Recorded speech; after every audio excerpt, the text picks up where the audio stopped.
Welcome to a cold night at Coldstream. Awesome to have you here. My name's Matthew. I'll be facilitating tonight along with Cliff Overton over here from Council. So I'm from OurSay. We're an online community engagement organisation helping local government connect with community and community connect with local government. And we've been running a consultation process over the last 6 to 8 weeks, getting your views on a vision for the Yarra Ranges for the next 20 years. I just wanted to thank you very much for taking time out of your busy schedules to come tonight and talk about some really important issues. My job really is to keep the conversation going. We've got till 8 o'clock, and my goal is to keep us on time, and we'll be out at 8 o'clock. But I just need your permission. Is it all right if I keep the conversation going and we're all happy for me to lead it? Yep. All nods. Thank you. I appreciate it. It's a good role to have. Before we get started, I'm going to ask the councillor to come up and welcome us tonight, if you may. Thanks, Matt. My name's Fiona McAllister. I'm the Ryrie Ward Councillor. So for those of you that are from Ryrie, welcome, and also others that have come from other wards as well. Councillor Jim Child is here also from O'Shanassy, so a number of you will know Jim, I think, too. Really pleased to see, a good number of people here tonight. These sessions, as well as the huge volume of traffic online. I think I'm hearing numbers like 1,400 people contributing online is so important. What's happening at the moment is creating a new long-term vision for the future. So at the moment we're working to 2020, which a long time ago seemed very far into the distant future and unbelievably is only a few years away now. So we're looking at developing a vision for the next 20 years, capturing what's important to everyone in our community. And given there's over 150,000 people in Yarra Ranges, that's not an easy thing to do. But having the help of Matt and others from OurSay and certainly Jen and others at Yarra Ranges Council, hopefully will distill the huge volume of information and create our vision and our direction and strategy for the next 20 years, which again seems like a very long way into the future. So thanks for coming along tonight, and I'm really looking forward to hearing what everybody's got to say, so thank you. We've actually been running this consultation process for like the last 6 to 8 weeks, and we're getting lots of interesting data, so I wanted to talk a little bit about consultation to date, what's currently been happening on the OurSay forum. And then we're going to get stuck into your priorities. And to do that, we're actually going to cover off on 5 or 6 of the leading issues that are coming through the online forum, which have a wide variety of subject matter. And then we're going to hand it really over to you guys to then figure out what are the priorities for the next 4 years for the new council that will be elected after October, and then what are the priorities for the next 20. Okay? And we'll finish right on 8 o'clock. Does that sound good? Yeah. Cool. So really, it's about framing up a really important plan. Every 4 years, once a new council is elected, they're obliged to develop a corporate plan or a 4-year business plan for the organisation. And this is really about trying to figure out what are the community's important priorities that need to sit into that plan and guide council when they're making decisions around a whole range of issues. Yarra Ranges is going one step further though. We also want to have a kind of a true north compass point around, okay, well, we can get some stuff done in the next 4 years, but what can we get done for the next generation of residents and ratepayers that want to live here? And so it's a really important conversation to be having right here at the moment. You'll notice actually at each table there's a computer. And a distinct absence of butcher's paper. So what we're actually going to do tonight is we're going to get you guys to help write the plan. And so what we're going to do is ask someone from each table to appoint themselves as chair to keep the conversation going, and someone to appoint themselves as a scribe to take notes. And we want to get a faithful and comprehensive record of the conversations you're having at each of your tables. Because what's going to happen is we're going to then take that information as we capture it throughout the night and plonk it into a report. And we're going to get that report for this event. So the conversation that we had tonight, we're going to have a report out in the next few days. along with a video of the night as well. So it's just a bit of an anchor point to kind of remember, hey, we had that conversation, here it is, this is what was said, and these are some of the ideas and priorities that we came up with. And then what we're going to do is we're actually going to take the ideas that are coming out of all of the community conferences, all 4 of them, this being the 4th one, and put that into a comprehensive whole of community report that then gets tabled when the new council first meet in around November this year. Okay? So we're really kind of handing over to you guys to drive the conversation, drive the priorities, and we're going to present that in a very transparent and accountable way. Yep. That sound good? So before we get started, I just want to show you a couple of things. So we've been running, has anyone seen the online forum so far? You want to just quickly put up your hand if you've seen what's been happening online? Yep, so about a third of you so far? Yep. I know Tyler here's seen a fair bit of action online. So we've been running this for the last 6 to 8 weeks, and we're getting some pretty interesting stuff coming through. So there's about 40 of us tonight, but so far there's 410 people have made suggested an idea, voted on ideas or commented. So that's pretty good. Great to see that. Getting lots of page views as well. Lots of people visiting the site and interacting with it, and reading what other people have to say about it. I think this is pretty interesting. We're getting some good demographic representation. I might just, the writing's a little bit smaller, so I might explain.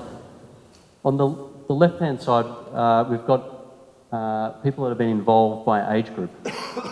And that big yellow block is 20 to 40 years. So 25 to 40. 25 to 40. The green block is 40 to 60. And the purple is plus 60. So we get about 15% that are over 60. That red wedge just there, that's 16 to 25. And that thin blue wedge is Tyler.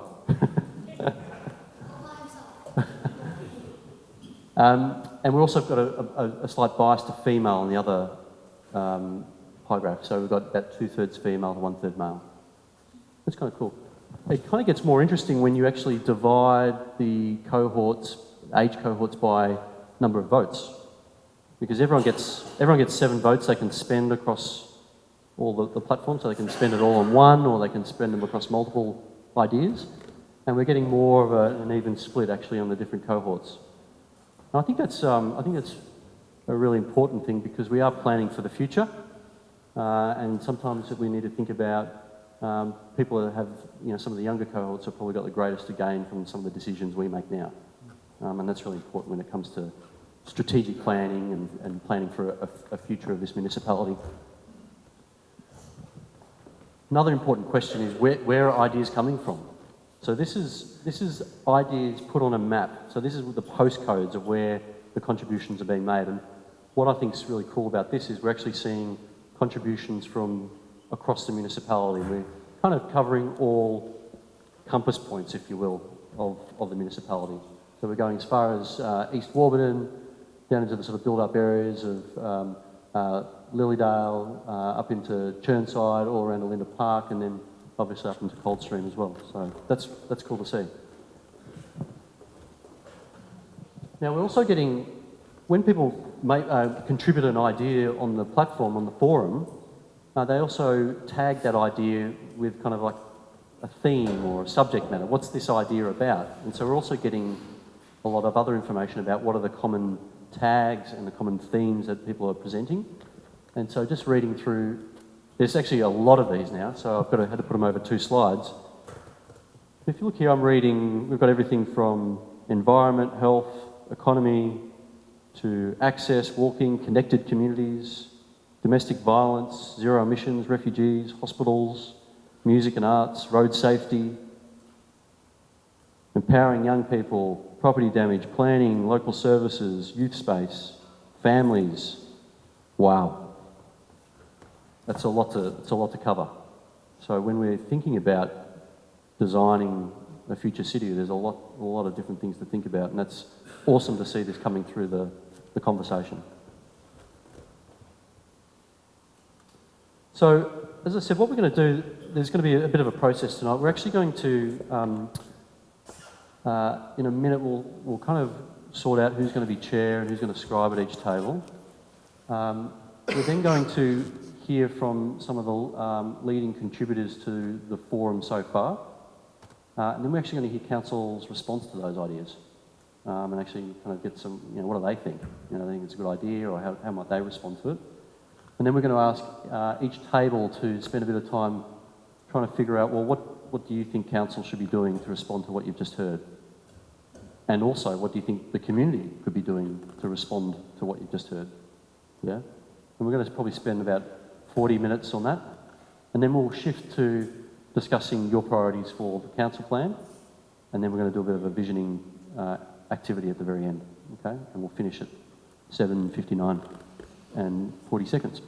To get things started, we're going to actually explore the leading idea on our say right now, which is from Katie Kookaburra.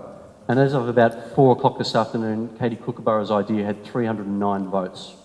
It's been skyrocketing over the last couple of days. Amazing. Is Katie's here? Would you like to come up and present your idea? Katie Kookaburra is actually Mary Viking, for those who don't know. So, Katie, sorry, Mary, I might ask you to...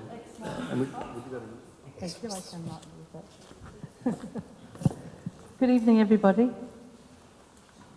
I'm supposed to read this out to you, so I'll start. I'll just explain. Katie Kookaburra is actually an entity that I created for the Facebook page, my Facebook page, because I run a B&B in Mount Evelyn, and I didn't want my personal Facebook page to be part of that.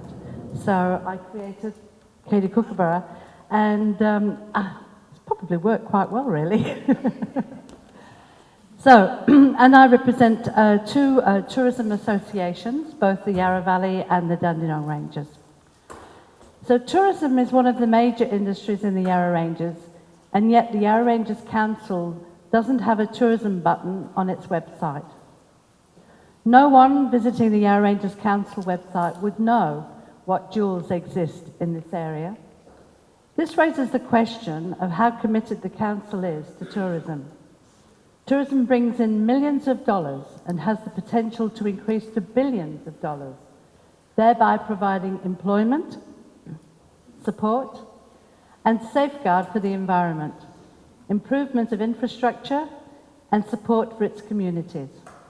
Everyone benefits. Council needs to educate itself on the potential possibilities rather than be obstructive and inhibitive. There is a major gap in Council's development department, and that is tourism.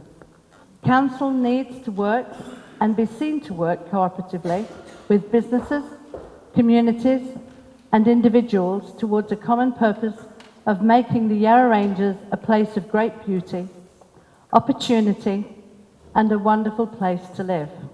And I would just like to add to that, to the councillors, this is your opportunity.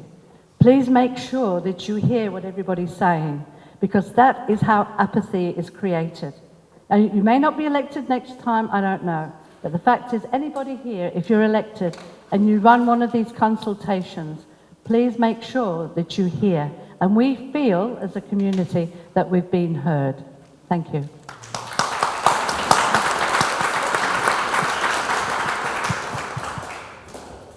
Well, thank you very much, Mary, or I should say Katie Kookaburra. Tonight we're lucky to have one of the executives of Yarra Ranges to respond, and I'm going to invite David Harper to respond to your idea. Thank you, David. Thanks. Okay, thanks, Katie. Can I call you Katie? By your pseudonym. Thanks for that, and it's great to see that comment that you originated getting so many hits, and in fact it's been really interesting reading some of the feedback that's been coming from members of the community. Just to let you know who I am, I'm the Acting Director of Environment and Engineering, so one of the 3 executives at Council, working to the CEO. So what I wanted to say is that so tourism is a really important aspect of what council wants to involve itself in.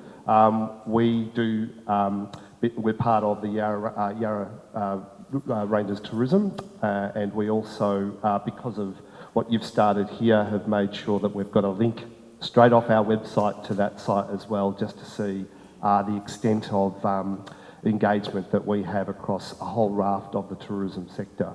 But we can always do better, and I will be sure that tourism will continue to be a feature of our planning moving forward.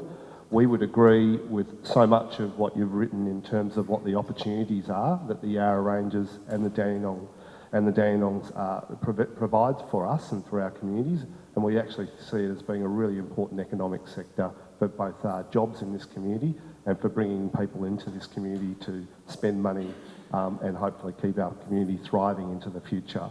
So we would feel that we're very aligned with that, but we would be really loving to hear ideas from the community as to how we might do better in this space. And that's something we'd love to hear. Anything that you think that council could be playing a stronger role? And of course, the question we'll always say is, are there parts of this that the community could be playing a stronger role in as well? Because we see this very much as a partnership. So hopefully that sort of adds a little bit of insight into what you've written to us, but we'd love to sort of expand the ideas that have been originated by Katie up there. And when I read this the other day, I thought, wow, I'm starting to see in that almost that bottom sentence that there might be something looking like its own vision statement for how we might re-describe tourism moving forward. So, thanks. Thank you, David. All right, so what I'd like you to do now is to spend the next couple of minutes noting at each of your tables what you think the council can be doing to resolve some of these challenges that you've just heard. And then we're going to spend a couple of minutes after that responding to what you think the community can be doing to resolve some of these challenges that you've just heard, okay? So I'm going to set the timer. You've got about 3 minutes for the first part of the conversation. And this is where the chairs can help really drive the conversation and the scribes to make notes of what's being said. All right, I'll give you 3 minutes. Thanks, guys.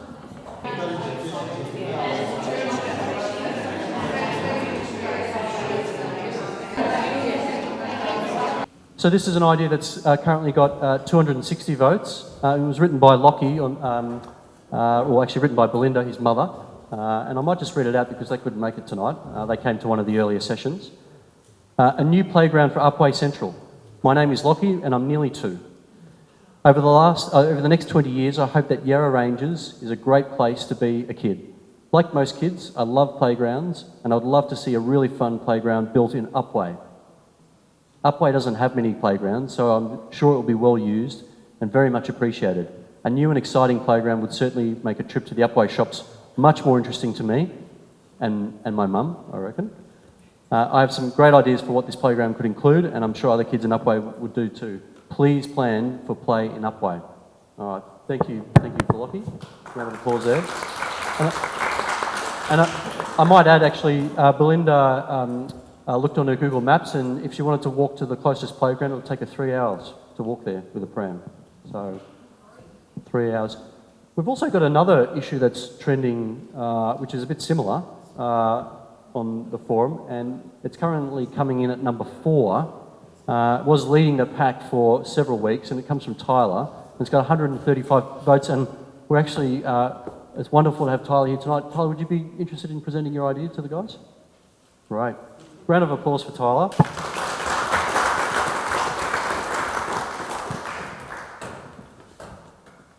Hello everyone, my name is Tyler and I am 10 years old and I love to ride skateboards. I would like to talk to you tonight about building a skate park in Muriallic. I think we need a skate park in Muriallic because Mount Evelyn and Yarra Junction are too far away and get very crowded with older kids and we don't get a turn.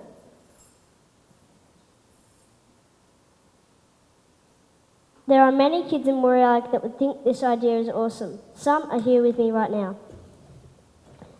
There is plenty of space to build one at the Symes Road Park, and it's not on a main road. It would make living in Muriallic even better. It would be a cool spot to meet your mate and have a skate after school and on the weekends. Thank you for voting for my idea.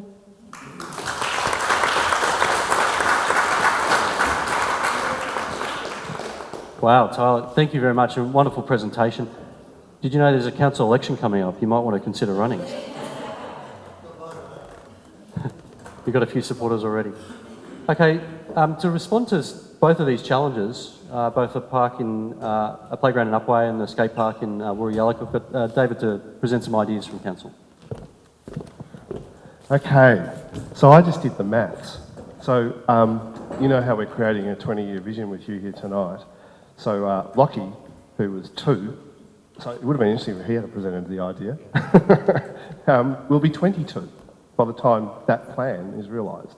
And Tyler, you'll be 30. I reckon you'll be a future councillor, actually. What's really important about both these things is that council, whilst we deal with a lot of day-to-day things, you know, it's the maintenance issues and that, we also have to spend a fair bit of time planning for the future. So we have to think around how are our communities changing, where's the growth profile, what's the age demographics, what's the spread of sort of activity-based resources that we've got. So things like playgrounds and skate parks, we need to think about how they are spread across the municipality and how they're supporting the communities that live within those locations that can get to them easily enough. So, you know, we have to do a fair bit of research and community profiling around these things to actually then put aside the funds to be able to build these things into the future. So, and it's always a challenge because we can't have them everywhere. As much as everyone would love one at the end of their street, we have to make some decisions around these things, and it's always a bit of a tricky business. So that's what we do as council from a planning perspective, long-term planning. But also we appreciate that communities, like Tyler raised here, that sometimes there's some conflict in that in sporting facilities, skate parks in this case as well, where there's some things that council can do to perhaps try and set some rules and that around that, but there's perhaps things we need communities to do as well to perhaps do a little bit of observation around how play spaces are working and working for you and your communities.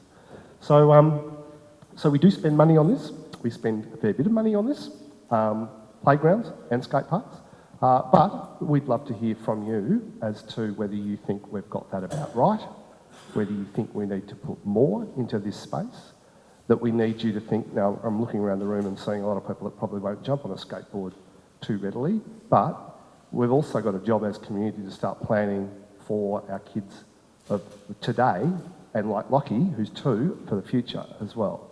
So this is what council needs to do, and we'd really love your insights on how you think we might do that well, and what role you might play in that as well. Thanks. Thank you, David. Round of applause. Okay, guys.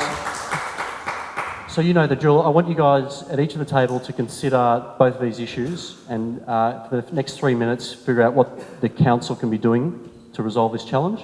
And then after 3 minutes, we're going to talk about what the community can do to resolve this challenge, okay? Over to you.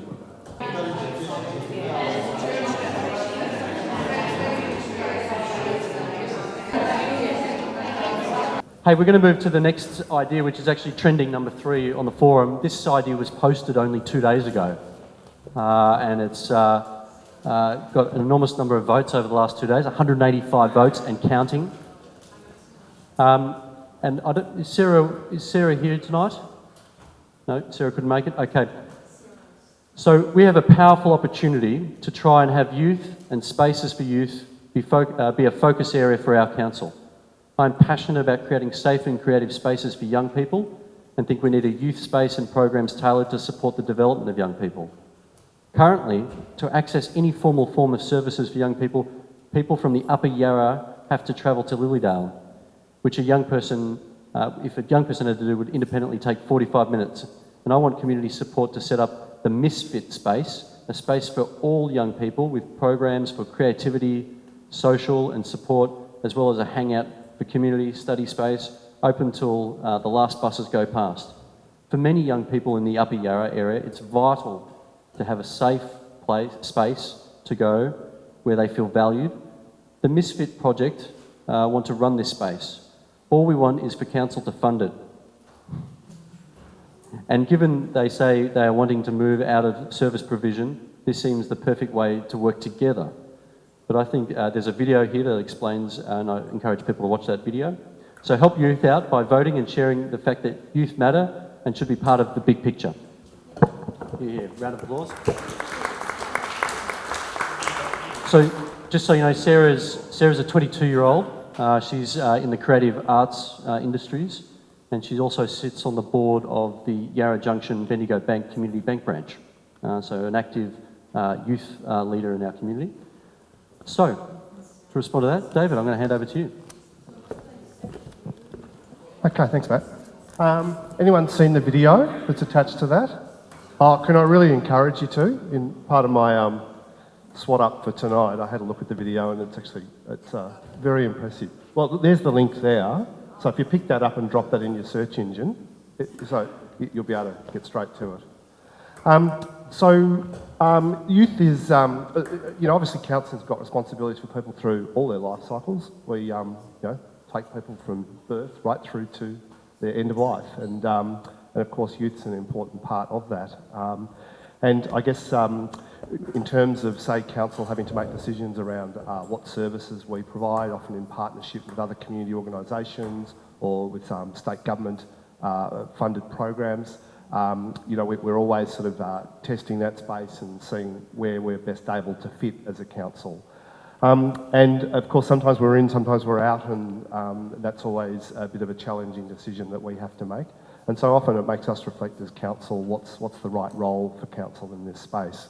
Having said that, here's an idea, and if you look at the video, it's an idea that seems to be working quite well with a lot of young people who are in that video expressing the sorts of things that are important to them, which, I have to reflect myself at my age, and I think I've passed through those things, but we've always got people in our community that are coming into those things. So the challenge we have as council is how do we make sure we provide support services for all parts of our community, youth being one of them. We have to think about what to do, but we'd love to get your thoughts on how do you think local government and our council should play a role in supporting the youth in our community so that they can go on and live healthy, prosperous lives. Thank you, David. Okay, guys, you know the drill. 3 minutes, what can council be doing? And then the 3 minutes on what community can be doing. Off you go.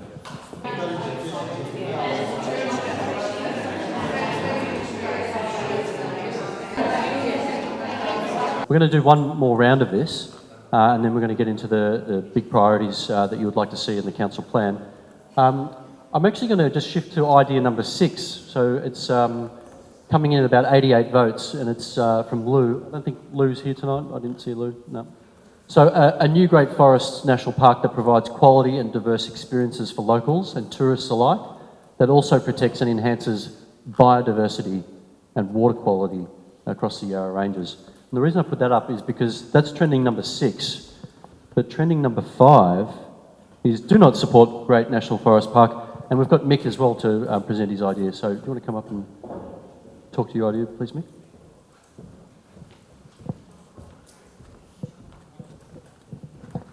G'day everybody, my name's Mick Stormer and I'm a lifetime resident of Warburton. I'm a former logging contractor, small business owner, and now I'm a professional forester. I have a degree in forestry management. So I had a bit to do with the debate over the Great Forest National Park.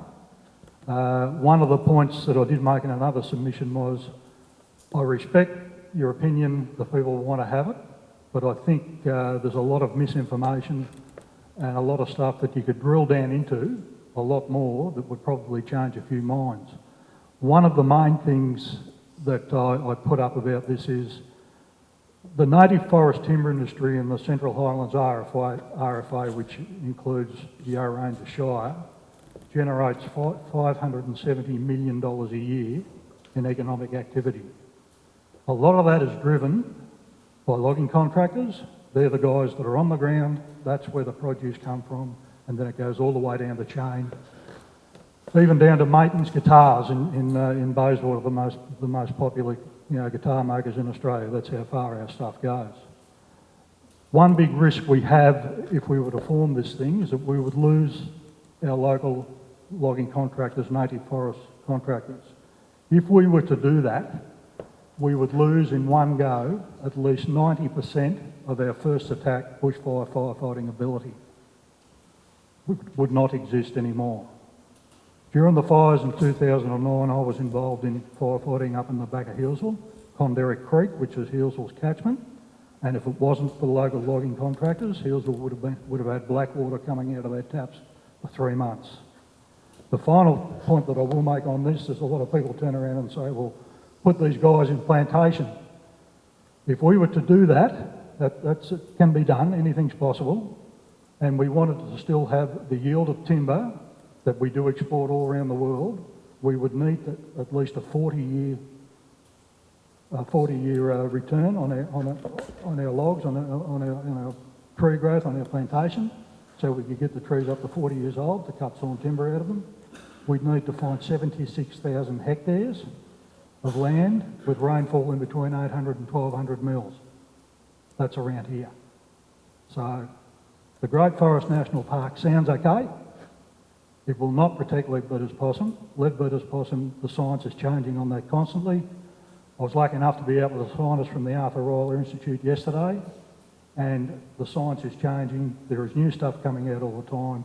As we sit here, I think we're now up to, in the last 18 months, nearly 300 new colonies have been identified, and over 240 of those are in state forest. So that's my opinion on the Great Forest National. Okay, thanks everyone. So, council, obviously we manage a large municipality. In fact, we're considered the largest metro council, so 2,500 square kilometres. And in fact, we manage that in partnership with other state government agencies. So things like Big Forests, the Department of Environment, Land, Water and Planning. You've got Past Victoria, you've got Melbourne Water. All of them have got significant stakes in this municipality. In fact, 2/3 of it, effectively, is what they manage. So, it's very interesting then, and council works with all of those agencies in partnership to make sure that, I guess, we can work together to get the best municipality we can.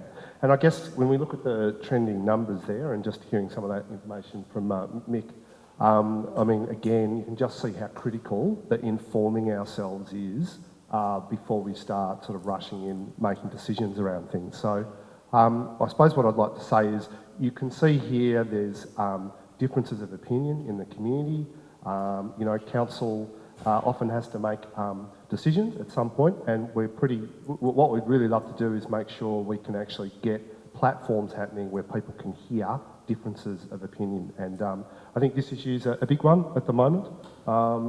Council is very keen to make sure that we support our employment industry around the timber industry. It's been a critical part of the heritage of this municipality. If something was, if a decision was made that was going to affect a lot of jobs, that obviously has impact on our community, and we have to say, well, hang on, how do you deal with that? Like, do we end up with winners and losers? Or is there some way of us managing that or providing some advocacy around that? So I think this is an open question, and as I say, two sides to every story, and there's probably lots of shades of grey in between that. But we'd be interested in what your thoughts are and where you think council should have a role in this and where you think the community should have a role in this.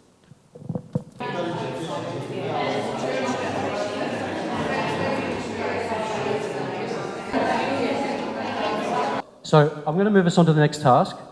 I want, for the next 20 minutes, you need to be discussing what do you want to see council focus on over the coming 4 years. Then I want you to spend the remaining time, once you've heard everyone's focus area, deliberate and seeing if you can come up with a focus area that you can all agree on, right? That might sit above all of your priorities, okay? So there's two parts to this conversation. The first part is, what is a priority focus area that you want council to focus on? And everyone needs to be heard. Everyone needs to be heard, even these guys. And then I want you to focus on and deliberate as a table, what can we perhaps all agree on that council should focus on that relates to all of those ideas that you've just heard.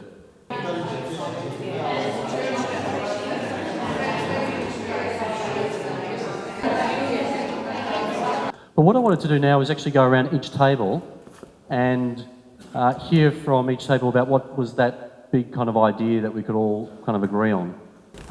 We actually sort of got a bit stuck on there actually, and we didn't really progress to the 20-year vision. We just got on. Yep, we didn't get to the 20-year vision. Yeah, but just in terms of a priority focus area, there's infrastructure that you guys came up with. Was there no kind of discussion? Public transport, we needed more services and infrastructure for tourism, aged care facilities, and broad-based infrastructure that doesn't need to be, you know, making money, not a return on investment type.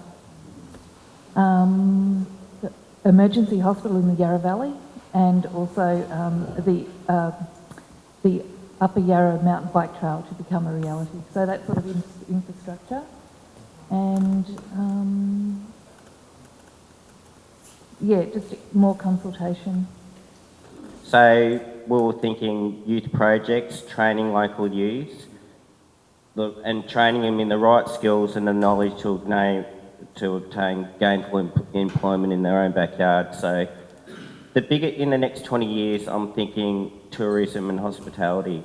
And we don't have those, you know, we don't have those things here in the Yarra Valley that train people and what we can do, and it's going to be massive. It's huge here in the Yarra Valley at the moment, so I'm thinking more training. Our main thing we thought about is the council following through on this mountain bike hub. Bendigo Bank have committed $300,000 and the council has also committed $300,000. Like to see them follow it through and make sure it does happen, and if they have to lobby state government to get the funding they should do, that will immediately kick off tourism. I think that's the biggest thing the Yarra Valley's got to offer, I think. So that's our main number one priority. And a bit of other infrastructure. We footpaths, so we need footpath here and there. So there's a range of issues, roads, footpaths, making sure the community have good access and mobility for that. And you also mentioned a particular project. Bike track. We already spent 300 grand of council's money, another 300,000 at Bendigo Bank. And while we're on footpaths, you're an old fart like I am, there's no footpath from the Mayor Bridge in Warburton to the town centre, like you can't get there. So the council's got that many priorities. Where do you spend your money though? So that's not for us to choose, I don't think. Our overriding topic was to do with tourism, and that seemed to encompass everything else that we talked about for improvement in infrastructure, for all the things we want. An increase in tourism, support of tourism, would create the dollars to make these other things happen. So that was something we were feeling strongly about. We discussed infrastructure as well, but I know that what hasn't been actually discussed at all the other tables is homelessness. Aged care we have touched on, environmentally sustainable developments, NBN and ADSL, which we're all having problems with, quality of our roads, streets and lights, street lights in places where we need them. And for the 20 years, we see that the infrastructure has to be there to support all, from tourism to actually the community and to the homelessness. It actually just encompasses it all. So it's a pretty hectic agenda for council, by the sounds of things. So we're going to make sure all this sort of stuff is put into the community report. Now, what I want to do now is kind of change the tone a bit. The next part of the conversation, which is going to be the last activity for tonight, is thinking 20 years from now. Okay, so we're going to have to actually spend a bit of time dreaming about what that might look like. But ideally, how would you like Yarra Rangers to be?